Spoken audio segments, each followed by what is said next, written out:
You've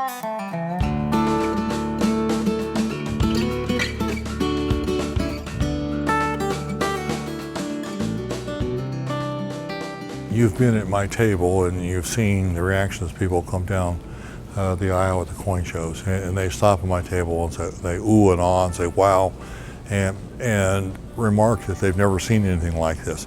And toned copper can be very beautiful, and yet most people think of copper, they think in terms of red or brown.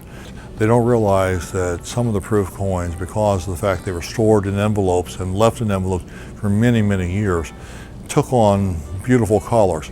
Back when I was a young collector, I remember when the dealers would advertise them as iridescent proofs. But we've kind of gotten away from the iridescent adjective now, but still there are toned Indian pennies that are red, some that are orange, some that are green, some that are blue.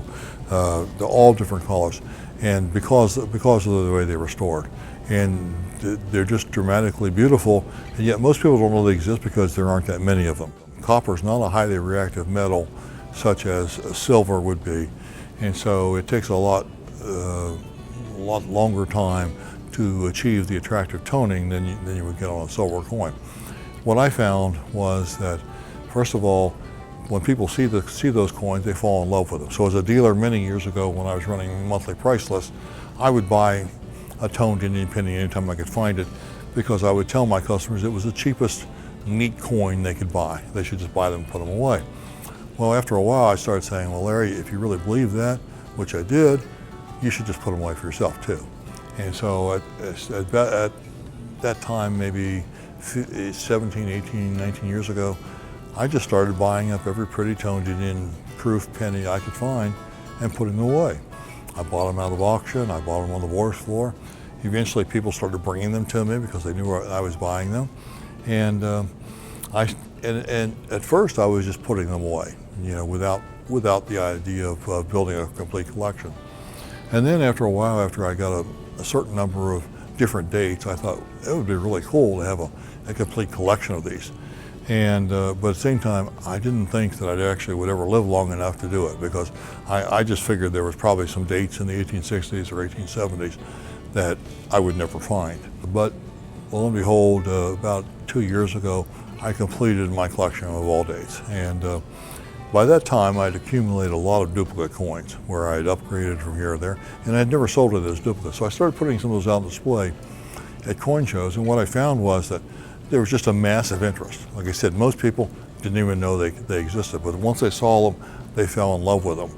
It's the only area of numismatics where a beautifully toned coin sells for less than an untoned coin. Everywhere else, you read about the beautifully toned coins setting record prices, whether that's in commemoratives or silver dollars or type coins or whatever. The coins with a great eye appeal tend to bring much higher prices. Whereas in the copper coins, there's so much emphasis on red that red coins have been pushed to very high prices, and the beautifully toned coins have languished. And so I think that's a tremendous opportunity for people to buy great coins at considerably less prices. I tell people when they look at certain Indian pennies in my case, if I price one, say at $3,000, and they look at that and it sounds like a lot because price sheets are so low.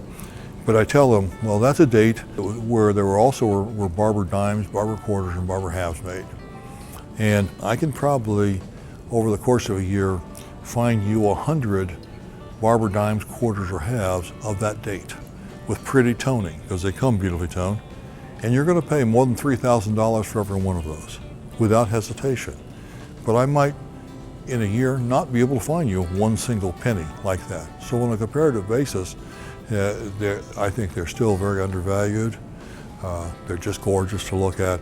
If you look at the populations, we're so conditioned now to looking at the PCGS population and saying, oh, there's only 50 of these coins, that's a low pop coin. Well, you look at a lot of these pennies, there's only 4 or 5 of these coins. And it would shock people to know that despite the fact that in all the barber issues, you look at any particular date, there's dozens of 67s graded.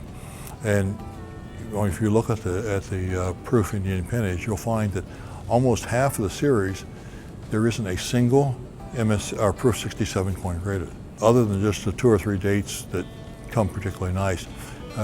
Most of the coins, if you look at the MS67 or Proof 67 population, you're looking at 1, 2, 3, or 4 coins. And that, in any other series, that would be considered extremely rare.